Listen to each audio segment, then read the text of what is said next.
I like how all the people behind the closed doors were just saying, point of order, point of order. That's pretty dang good. Really got to respect it. I do. Looking at it now from this perspective, knowing what we all know about it now, it's pretty much spot on.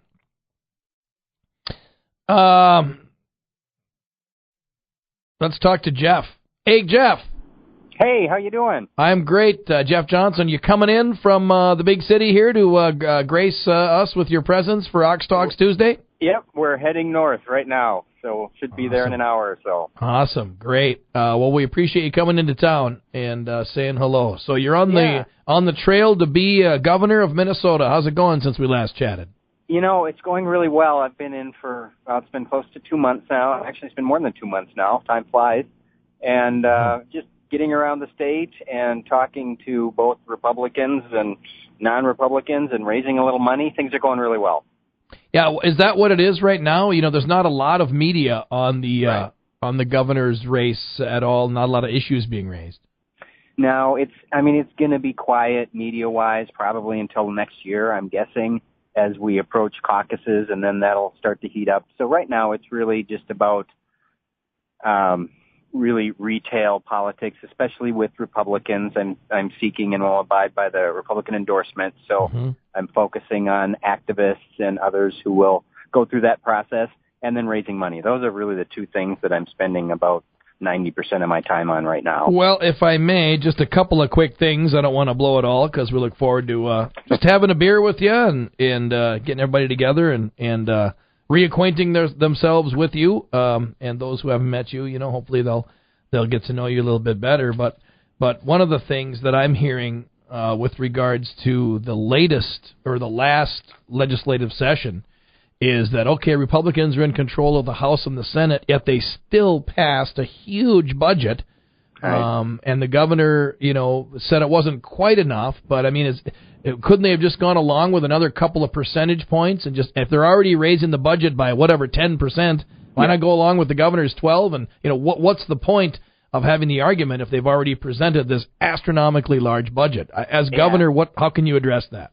Well, it's easy as governor because you set forth the budget, the starting point, the negotiating point, and you know, we looked at, I think it was a 9.5 or 9.6% increase over the biennium that came out of this session, which is, it's a big disappointment for somebody who's conservative and thinks that government's already too big. Mm-hmm. And so what we can't be afraid of as Republicans is to negotiate from a point of strength, even when the media beats on us for it. And so my starting point as governor is going to be a smaller government.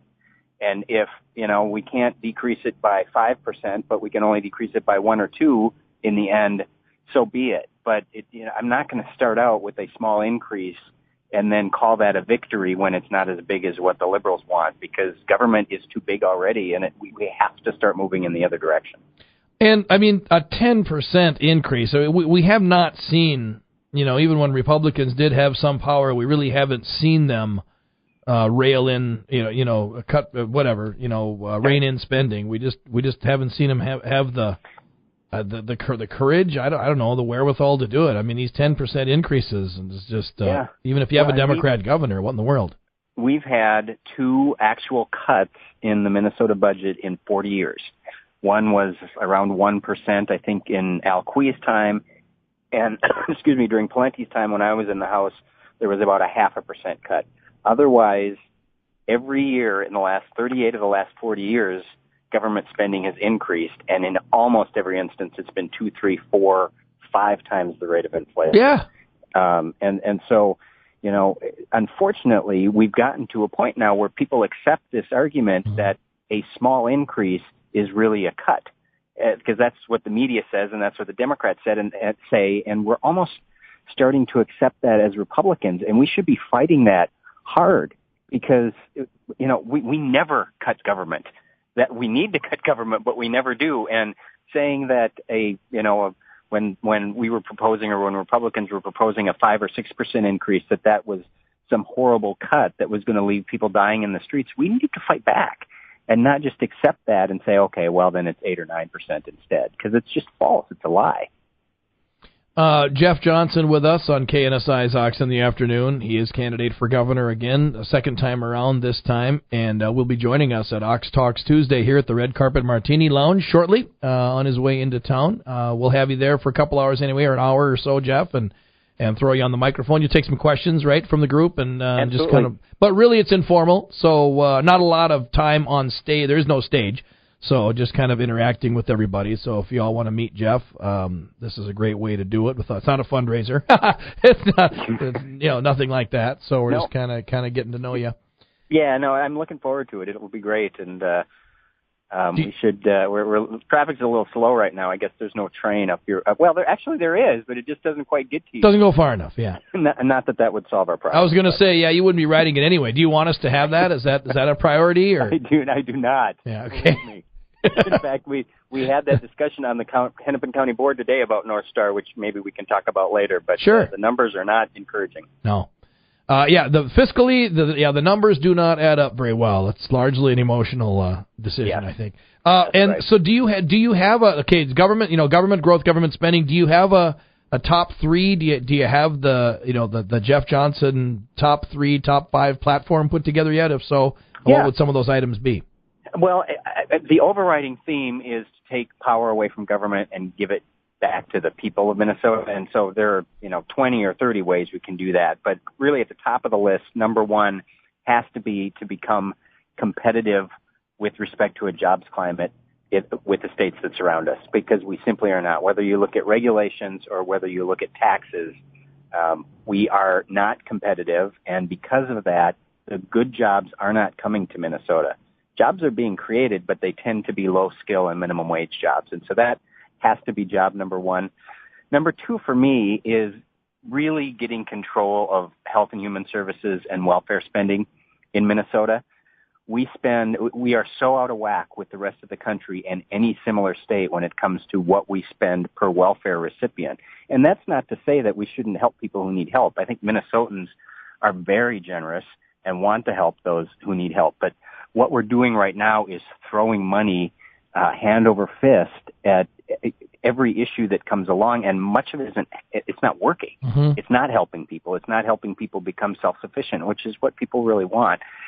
So that's number two. And number three is just probably a personal item for me more than anything else, and it has to do with the Met Council. I'm dealing with them every day on the Hennepin County Board. Oh, and you guys don't have to deal with them in St. Cloud, but believe me, at some point it's going to be a statewide issue.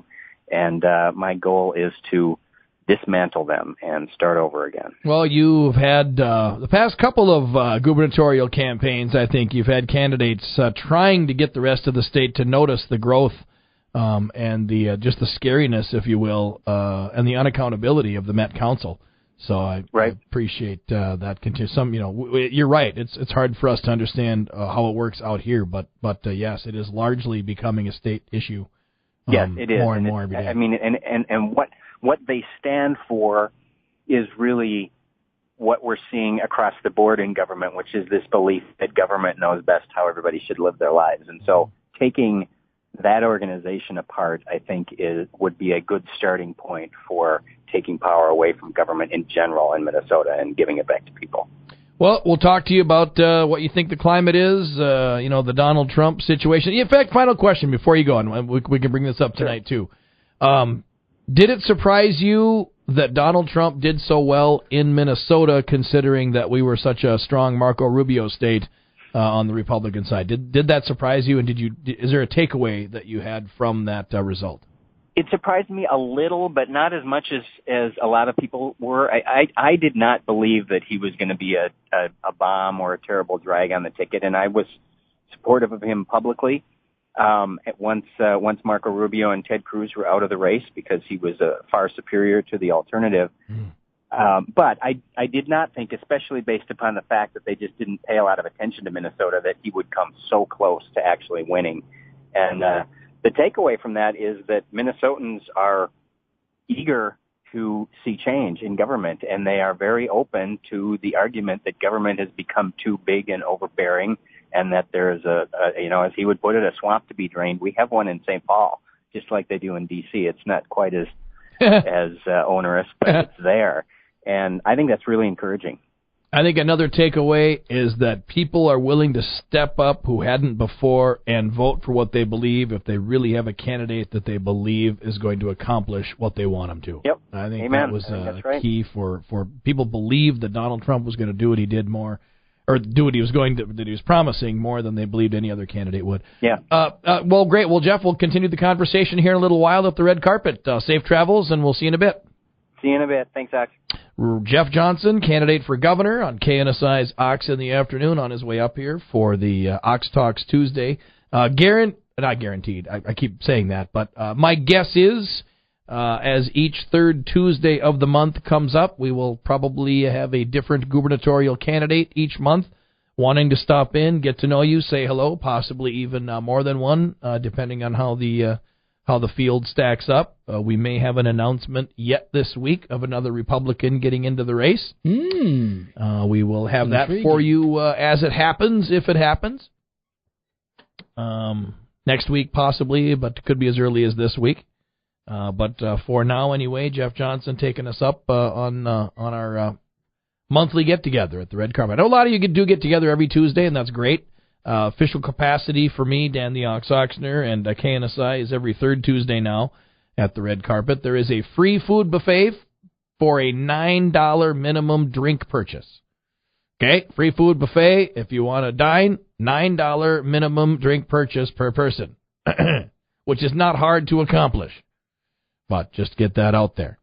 Otherwise, come on, and you don't have to buy anything if you don't want to. Enjoy the fellowship and get to know Jeff Johnson. So we'll look forward to that. Should be a good crowd tonight at the Red Carpet. 5:30 it officially starts. Sounds like Jeff will probably be rolling in around 6, and essentially wraps up at 7:30. We will be drawing between 7 and 7:30. We draw at 7.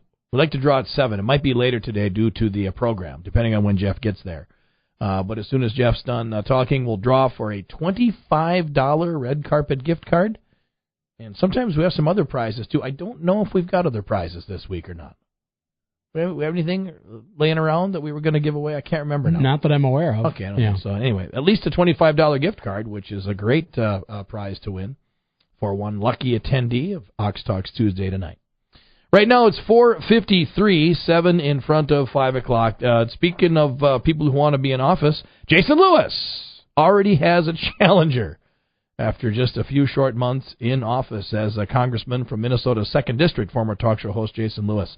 We'll wrap with that next on Ox in the Afternoon.